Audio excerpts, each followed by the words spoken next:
ತೊಗೊಂಡು ನಮ್ಮ ಅಕ್ಕ ಇಲ್ಲೇ ಎಲ್ಲೋ ಇದ್ದಾಳೆ, ನಮ್ಮ ಜೊತೆನೇ ಇದ್ದಾಳೆ, ಎಲ್ಲೋ ಒಂದು ದೇಶಕ್ಕೆ ಹೋಗಿದ್ದಾಳೆ. ಈ ಥರ ನಾವು ನಮಗೆ ನಾವೇ ಸಮಾಧಾನ ಮಾಡ್ಕೊತೀವಿ. ಇಲ್ಲಾಂದರೆ ನಾವು ಕಳ್ಕೊಂಡೇ ಬಿಟ್ಟಿದ್ದೀವಿ ಅಂದಾಗ ಏನಾಗುತ್ತೆ, ನೋವು ಇನ್ನೂ ನೋವು ಹೆಚ್ಚಾಗುತ್ತೆ.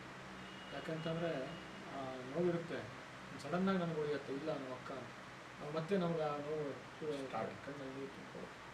ಈ ಥರ ಜಗತ್ತಿಗೆ ಒಂದು ಸಂದೇಶ ಕೊಟ್ಟಾರೆ ಸರ್ ಮಗ, ಎಲ್ಲರೂ ಎಚ್ಚೆತ್ತಾಗಬೇಕು, ಈ ವ್ಯವಸ್ಥೆ ಕೆಟ್ಟದಂತೆ ತನ್ನ ಪ್ರಾಣ ಕೊಟ್ಟು ಇಡೀ ಸಮಾಜಕ್ಕೆ ಒಂದು ಸಂದೇಶ ಕೊಡ್ತಾರೆ. ಖಂಡಿತ.